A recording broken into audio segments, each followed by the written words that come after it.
طبعا إنا لله وإنا إليه راجعون. حقيقة يعني مام جلال يك نسخة تكرار نابي بقناعتي من بزان نبس بيكوجيان زور إنجازات هي بس إما أقرقرك معنا بس لبيكوجيان قصب كان نبس لكركوك بزان لبغاء تن مشاكل بو قوائمي عرب شيعة وسنة يكسال لإعلام شره سير كي مام جلال بدو كوبنوا لقل هر طرف سيمين كوبنوا بيك وهمو كوبنوا ايكات مشكلة كحلكات سير كي مؤتمر صحفي تحالف وطني وتحالف عرب السنة سير كي مشكلة حلبو امبيا وبراستي كهات بو كركوك ايمر وشتمان لاي اوتمان مسألة وايا تركمان مقاطعي كردوا منصب نايدن بو ايمو قصي كرد لو فترة وتي من دوام حفتا دواي روخاني رجيمي بعثاتم بو كركوك وتم كرد لك كركوك مظلومة عربيش مظلومة تركمانش مظلومة بس قورترين مظلوميات لسر تركمان بو مظلوميتي زور بو لأنه كرد اگر زغط بو لسري دي بو سليماني بو هولير اما تركمان وك سجن بو زغط ابي تعدى ابي محروميت ابي هر لكركوك ناتواني دربتشي بو ومظلوميتي تركمان زورتر لكرد تركمان تشي دواء كات بدن دوائي بلين بوك او كردك مظلومة ومحرومة ورا بيشوا يعني يك قابلية اقناعي هبو من بو اليوم تكرار نابه بزان تن سياسي هي العراق لروخان حتى امرو مرجعية نا لهموي لزوربي رازيني اصلا او كانت الكرازية مدحي نيكردوا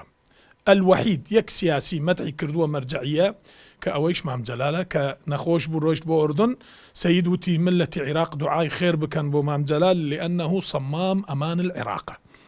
أم عبارة مرجعية كمان سيدستاني كهمو مان أيبينين أم تشن صالة تشن دقيقة لعبارات كوصف أكاد دقيق وصف أكاد أم صمام أمن العراق فعلا مام جلالش بمعنى الكلمة صمام أمان العراق بو من قناعتم أويا مام جلال استأجر بوايا ام سي صالان نخوش نبو لميدان بو حتى مشكلي ام استفتايا ريفراندوم نبو بيك كوبنوا لبغا ام مشكلة حلي كرت ام ملتا براستي ملتي نبس كرد مام جلال بس هين كردنية تواو خوي كردة هديي ملتي كردة بو همو عراق واقعا مام جلال دوري تأثيري نبس لناو كرد بو لناو عراق بل لناو دول الجوار بو يعني ام شخصية براستي تكرار نابه بقناعتي من اجر لحزبي مام جلال اجر يكس هي اتيبو مام جلال وك مام جلال نية من قناعتي ما اتيبو مام جلال فرمو بادر بتشي مشاكل منزورة واقعا كوتشي مام جلال ام روجانا زور تأثير اكات لانه ايما استا عرب عليه بأمس الحاجة هر تن حاجة من زياتر بو لسر مام جلال كتمني مان كعمري دريج بوايا استبيني ملت بو حتى مشكلة يحل بكات ام بياوة سياسية كي واقعي بو لقل واقع تعاملي كرد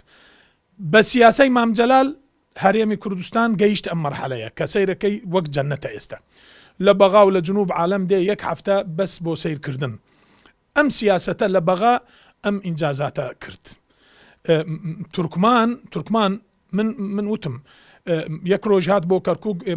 همو من روشت مان لاي حتى دواي كردوتي منصب نائب محافظ بي رئيس مجلس بي هرشي قالك انا فرمون بدن خوي صاحب مشروع لسطا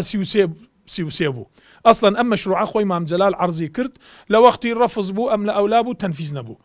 يعني مام جلال نبس بو كرد بو وتمبيت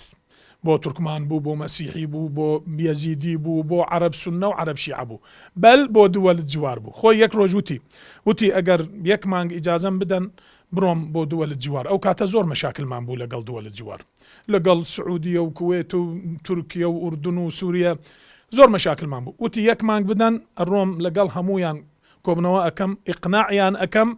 كورن لقل عراق دس بدس ايش بكان اگر ناجح نبوم اترنا قرن بو عراق ام بياوة براستي وتم لازمة تكرار نابه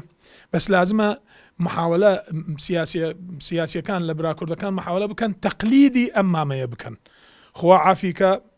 نەبەس کورد و عێراق بەل منطقە کامل زەرەلی کرد بە کۆچی ئەم پیاوە واقعان تکرار نابێ. ئەم ئومیدم کە سیاسەی فکری ڕەئی مام جەلال لە کەرکووک با تەنفیز ببێ. هەر کێ دێ لە کەرکووک گەرەکێتی حل مشکلەی کەرکووک بکات